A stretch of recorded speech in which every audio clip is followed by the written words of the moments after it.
I'm one of those people who thinks that not every single game series needs to innovate with each new entry, but at a certain point, retreading familiar territory can impact a game's enjoyability. This is especially true of games that rely on new mechanics to set each entry apart, and Shantae and the Seven Sirens, for all the colourful fun it provides, certainly falls into that category. Don't get me wrong though, it's still a great game, especially if you're a newcomer to the franchise, but it won't be blowing any Shantae fans' minds. Shantae and the Seven Sirens picks up with the titular hero and her friends as they arrive on Paradise Island to take part in the Half Genie Festival, where Shantae meets and performs with her fellow, previously unknown Half Genies. But unfortunately, Shantae can't go half an hour without something awful happening, and in the middle of their performance, her new friends are abducted, forcing Shantae to seek them out in the deep sea ruins beneath the city. For what it's worth, the game's plot serves its purpose well enough, and it introduces plenty of cool characters, but unfortunately it does barely anything with them. The Half Genies in particular have plenty of potential, but they get damseled and turned into plot points with zero agency before they really get a chance to shine. Even after you manage to save each of them, they serve as a little more than power-ups to Shantae. Now, although their role in the story winds up being a little disappointing, I will admit that the Half Genies all have really cool designs that are bursting with personality.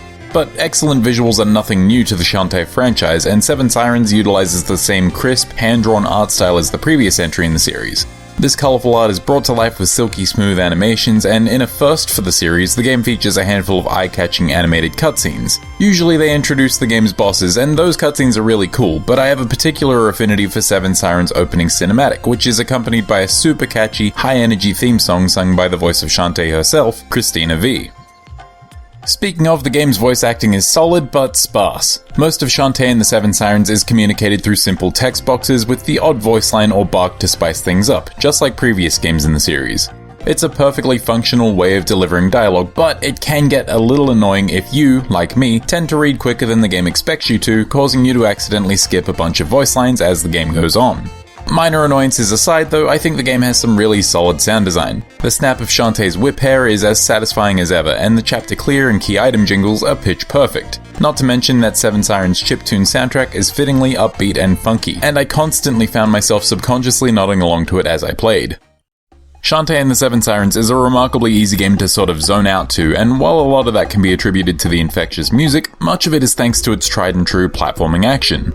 For newcomers to the franchise, the Shantae games are fairly straightforward Metroid-vania style platformers. Seven Sirens, unlike its predecessor, makes use of one sprawling map that contains smaller, maze-like dungeon levels within it, and like all prior entries in the series, much of the map is locked off until you find a relevant skill or item that allows you to progress further. This formula still works perfectly well for Shantae, but Seven Sirens might be a case of going to the well one too many times. Metroid-vania style games live and die on how interesting and unique their traversal and progression options are, and Shantae and the Seven Sirens features a lot of new unlockable abilities that end up feeling like reskins of transformation skills from the games that came before. For instance, Shantae's Dash Newt lets you climb walls like her monkey form, while the Tortoise lets her break certain blocks in the environment, exactly like her old elephant form. Shantae does gain some forms that bring brand new abilities to the table, but each of these give you different flavors of the same function, allowing you to move in cardinal directions through either sand or water, and at the end of the day, they're just not that interesting. To the game's credit though, these transformations, which are used regularly and often alongside one another, do activate instantly with either the push of a button or the appropriate environmental trigger. Previous games would require you to dance in order to transform, and streamlining these functions is one of the few genuinely notable improvements Seven Sirens has over its predecessors. Now with that said, you do still have to dance to activate certain powers, but these powers are needed far less often than the transformations, and they often pull double duty in terms of functionality. Most powers allow you to interact with the world in some way, perhaps by refreshing dead plants or supplying electricity to machinery, but they also double as screen-wide magical attacks or healing options. The functions vary from power to power, but they all tend to be fairly useful, and it's worth noting that triggering these powers is accompanied by a very cool piece of art showing Shantae fusing with the powers of her half-genie cousins, which is a neat flourish if nothing else. Despite the mixed bag that are the powers in Shantae's arsenal, Seven Sirens is still a great deal of fun, whether you're filling out every unexplored area of the map or testing the usefulness of your new powers against the game's handful of boss encounters. These encounters aren't exactly difficult, aside from one late-game boss whose health pool feels about 5 times larger than it needs to be, but they are entertaining enough, and most of them require you to use your newest transformation in a thematically appropriate way. At the very least, they serve as a solid way to cap off the map's smaller dungeon zones before letting you loose on the overworld with your newfound abilities.